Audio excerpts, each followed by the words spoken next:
welcome back YouTubers to my channel. So this one's basically all about self-esteem, identity in autistic children and autistic adults, like a how-to, what you can do to help them in this time. Because as we know, basically, you know, as we grow up and whatnot, obviously our first line of contact will be our parent, who should be our role, mentor, guidance, support, mentor, and all these other labels in front of it based on what we go through on our everyday life. We should be able to trust our parents and whatnot to actually share our problems to, or what have you. It's all based on trust and communication, I believe. Also, before I begin this to continue on, for those of you who are new and landed on my page, my name is Aspie.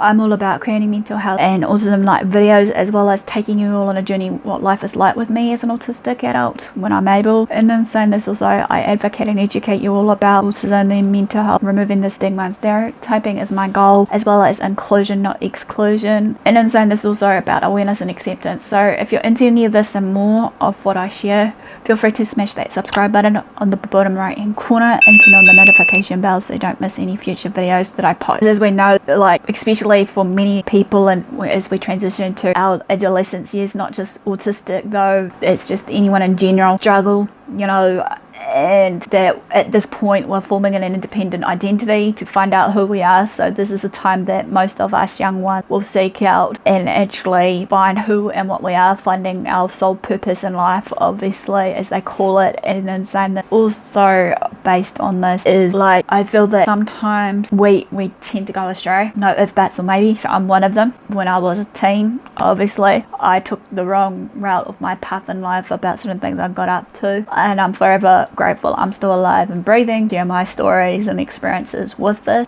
This is a normal and important stage or part of becoming an adult, as we know, and we can rely on the adult to trust and lean on them. And you as an adult, if you've got a child with autism, you know, you can do a lot to support your child and build his or her self-esteem along the way. So as I said, as an autistic myself, I can tell you from experience, if you let me tell you, that is without hesitation, that I was always confident. I didn't have great self-esteem, especially basically in my early mid-teens, before I knew, or even way before my early mid-teens, when I shared my life story. I knew I was different. I didn't fit in. I didn't actually felt accepted by my peers, because obviously many of us will tend to get bullied. We will come across of people bullying us. People bully us for a lot of particular reasons. And in saying this, that I also didn't have great self-esteem. Obviously, to this day, I am starting to be a bit more confident in myself of certain things. Despite that, yes, now in times of 10, I feel like I'm being chipped away again by people throwing things at me again. But that's just life in general, because obviously they do test us and how we're going to respond, and test us in a way of patience and what have you. This for me took a lot of time, patience, energy,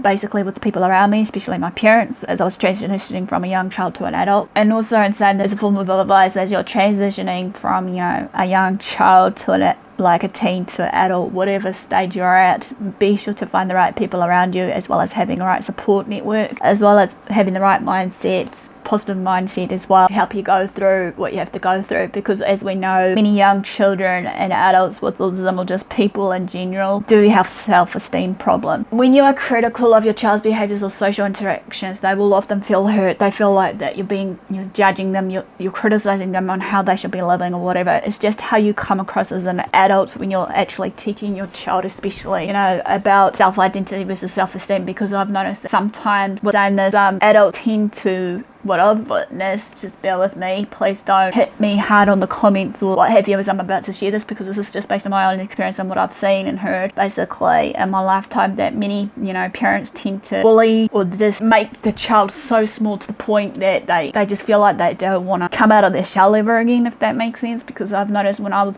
being bullied, which I've shared in my life story about my diagnosis versus being bullied, and that as a child, that, you know, I was in my shell a lot, and I ended up, you know, shutting down quite a fair bit due to the traumatic experience, and it took a while for me to actually overcome my way of it. So yeah, in saying this though, basically again, you are having to be the one leading by example and actually be patient with your child and everything else. Yes, okay, for us being an adult, teen, child or whatever, we need love and support from parents and whatnot. It can be hard when you are struggling, when you don't have the right resources maybe around you, or the right support people around you, you know, help you while your child child is transitioning, it has been a real hard way for me, that's for real. In saying this, basically, when you're being critical about your child's behavior or social interactions, with you or their peers or whoever they're socializing with, they already feel as if they're under a microscope, because every day of the doctor's visits, occupational therapist session, and the stream of interventions that you may have tried for them, you may feel like everybody or the child themselves may feel that they're trying to fix you or have been gone autism, you're cured kind of luck, if that makes sense. But basically, it's not always the case, and it would hurt obviously our self-esteem when many doctors or therapists try to tell us that we should be healed, we should be cured or whatever from this. I have had enough problems feeling good about myself in way of my self-esteem versus just the way I go about my things, be it the way I talk, act or speak.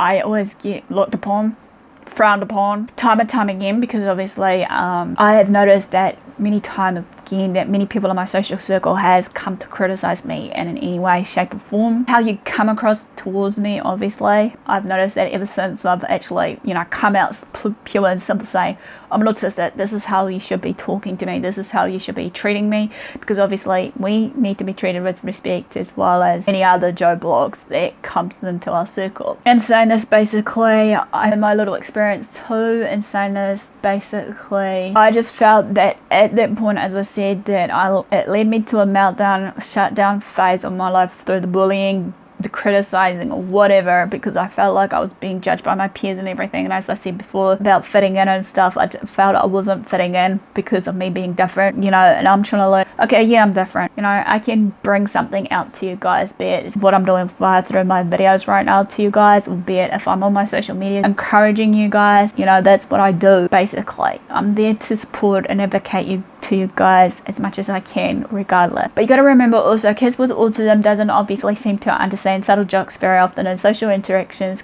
usually often turn out badly for them. Okay, I have mentioned time and time again based on the autistic characteristic traits, especially in female on this front, because obviously I'm a female, I don't mean to, this also erodes our self-esteem even more. Combining all this with expectations of our siblings and the all too frequent bullying that we go through in our everyday life, and it's easy to understand how devastated a child with autism on the autism spectrum will feel. So the big question you may ask yourself is, what can you do as an adult or whoever you're dealing with of the child or adults with autism? As I said before, it's crucial for any family member, be it, a parent or what have you, maybe an educator or a professional that learns strategies and certain techniques, builds self-esteem in kids with autism and Asperger's especially. Everyone needs a reminder now and then of just how precious they are, and our very special children need those reminders every day. I just feel that it's good to actually feel a bit of gratitude basically from people around us, that they appreciate us.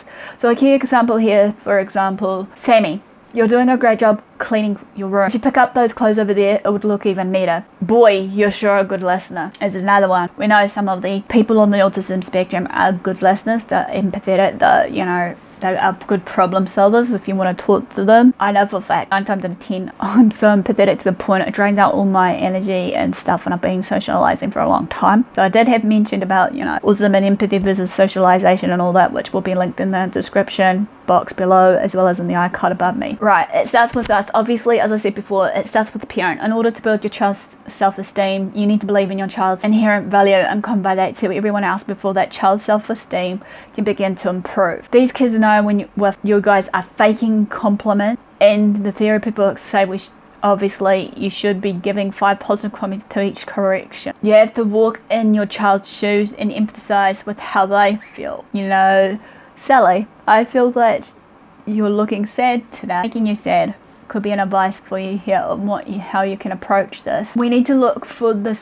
You guys need to look for the special gifts, time, tune into the child with your hearts and find ways to bring out their precious essence. It helps when you go to conferences, read books, research and share some information with others as well, and be readily teaching yourself and self-educate yourself on how you can go about it. Teach extended family members, educators and other professionals, however, to help your child integrate into groups or peers. Be intuitive when advocating for your child and be persistent but not abrasive or abrupt. In addition, as I said, keep a positive attitude. Children with autism oftentimes have an incredible sense of humour. Say what you mean and mean what you say, because obviously sometimes we're black and white thinkers. Some of us may take things literal, as I said. So therefore, basically, how you speak to us is important. Avoiding any misunderstanding or conflicts, and how you communicate to us basically is real crucial here. I can't stress it enough, because obviously I have also mentioned about autism and literal language, I think, in one of my videos, which again I'll link in the card as well as in the description box below. Look for the good in every child, even if you don't see it at first, because obviously, as you know, many people think that autism is a disease, autism is a curse, autism, whatever it may be, as a label for many of us. We're not broken, we don't need to be fixed, I believe we don't need a cure, we just need to be treated like a human being, because again, we are still humans, we still have feelings. Express yourself in the positive light rather than in the negative. Kids with autism species are masters at copying what others say, act and do, so make sure they're hearing things. When we say you're great to a child often enough, he or she too will believe it and will feel more valued for who he truly is. So encourage children to share their thoughts and feelings. This is important often, as it will shed new light on any existing situation, so then if there was any problems, you can actually problem solve. Like most people, kids with autism feel better about themselves when they're balanced physically, emotionally and spiritually. These are all great areas in which to build self-esteem. Since your child may have digestive problems, it has been known that for some autistic children they have digestive problems. This will often lead for them to become a fussy eater, obviously, or it's just sensitivity to certain foods, tasting, smelling, and touch of the textual role, and likely to gravitate towards junk food. Most doctors say it's important to try supplements. However, be sure to check with your child's doctor or physician or whoever first. Also, provide regular physical activity when and if possible to relieve any stress and clear your child's mind. Set the stage for success by acknowledging their successes, however small, and reminding your child of their previous accomplishments. Keep their life manageable. Don't overwhelm your child with too many activities all at once, because obviously, as I said before, many autistics basically need little, to-do lists or something throughout their day, or some task list. If any looks more complex than others, break it even further down depending on your age level of your child, so that they can gain a better understanding, or do a visual basically of their day, of what it should look like in your eyes as well as their eyes, so therefore that they can get through the day of doing those tasks that you want them. Provide choices frequently so they understand they have a say in their own life. You might want to try to give them a whole day in which they can be in charge of something. Give your child every opportunity to connect with their spiritual side of the spiritual, however, if you've got a form of belief for religion avenues, or by communing with nature in general. This can help them feel more purposeful and that their lives have meaning. One should help raise, obviously, someone's self-esteem, basically, especially when it came to overcoming their victim of thoughts and feelings, was to employ spiritual affirmations. Using affirmations took some time, but obviously finding that can bring calm and peace to, themselves and the family. Because obviously I'm a strong believer of self-affirmation. Dr. Gerald Jampolsky, author of Love is Letting Go of Fear and founder of California Center for Additional Healing, offers many principles that some people may find helpful in teaching ourselves to love ourselves, thereby enhancing our own self-esteem and that of others. Some of his principles include the essence of being. Our being is love, health is inner peace, live in the now, become love finders rather than fault finders, learn to love others and also ourselves by forgiving rather than judging, choose to be peaceful inside regardless of what's going on in the outside world. We're all students and teachers to each other, so we learn from each other. Part of Dr. Jampolsky's message is that by focusing on life as a whole rather than in fragments, we can see what is truly important. His concepts, when embraced positively, affect how a child with autism thinks and feel about him or herself. Anger, resentment, judgment, and any other similar feelings are all forms of fear. Since love and fear cannot coexist, letting go of fear allows love to be the dominant feeling in each and one of us. Every day there are miracles and good things happening all around us. Be on your child's side by tuning into who they truly are, unique expressions of the divine. Allow your child to be okay with who they are. Do this by loving your child, not for who you want them to be, but for who they really are. Consider that child and adults with autism species are wonderful beings here to teach us empathy, compassion, understanding, and most importantly, how to love. Do whatever it takes to ultimately include your child in your life rather than merely tolerate their presence or just exclude them once and for all. Autism can seem like a life sentence for many of us, for one moment in a spiritual sublation of the life infinite. But however we see autism, we should be able to see it in a positive light, I believe. Autism is the fast growing developmental disability to date. We constantly explain to our children, to people who don't want to understand, obviously via through social medias, books, whatever other resources that are already available. We define autism continually to educators who oppose us. We speak out because many of our children don't have a voice. Unity and fellowship seem to elude our movement. Some of us search for treatment, some may seek out for a cure, and some of us simply for adequate programming. Nonetheless, though, however, it should be all about the child. According to an article by the American Academy of Neurology and the Child Knowledge Society, autism and pervasive developmental disorders encompass a wide continuum of associated cognitive and neurobehavioral disorders, including the core defining features of impaired socialization, impaired verbal and non-verbal communication, and restricted repetitive patterns of behavior. There are several hundred different treatments offered for autism, with many viewed in a wide variety of theories. So how, with all this information around you, can you explain the sense of loss you feel when your child stops being who he or she was? It's like he or she's there, but not. They feel they are disconnected. How do you explain the sensory issues, the outbursts and pain your child wrestles with on an everyday basis? How do you explain that autism is unique and unpredictable but not horrifying? How do you explain the underlying love and education that you guys as adults or parents or whoever that you have for your child? Look into your child's face, watch him or her smile, and you'll understand there should be no explanation necessary. Teenagers with autism spectrum disorder can find it harder than developing teenagers to work out who they are and what their values are. They might also find it difficult to build the self-esteem that is seeing themselves as valued members of society with skills and strengths, as I mentioned. Your child might find these things harder because he or she has trouble recognizing and controlling his or her emotions. This can make it difficult for him or her to work out whom he or she feels about him or herself, how he or she feels about certain issues, and what his or her values really are. Also, typically, developing teenagers often learn about themselves from their peer group, but your child's ability to do this might be more limited. For example, he or she might be unsure of how he or she fits into and relates to his or her peer group, or he or she might notice for the first time that he or she understands or interprets things differently from their peers. They might be cut off from their peer group or not just interested in their peers. So it's up again, they could be isolating themselves for a reason, or they could be just, doing whatever they do best. And then there are the unusual adolescence ups and downs. Your child might be feeling more ups and downs than they used to. This could be for many reasons: physical, emotional, social and psychological, and not for any one reason in particular. Often you can't pin it down. Autistic children often struggle to understand or talk about emotions, as we know. There are some therapies that are available for your autistic son or daughter at any age. This will determine where you are and what type of therapy you feel is right for them. Remember that not all therapy will work for any of us that goes through it, so again, this will vary from person to person. I have also mentioned some therapy types of what they are and what they can do for people, which you can click above me and below me in the description. Emotional development happens according to your child's cognitive or developmental age rather than the age in years. For example, your child might be 13 but be more like a 9-year-old in emotional, developmental and behavioural stage. Building self-esteem and self-esteem when your child has autism spectrum. Talking with your child about how everybody is different, which is what makes us interesting, can help your child to see themselves as a valid part of society. Although your child might feel different from other children at school, or people might tell them that they're different, they might also not be the only one who feels is different.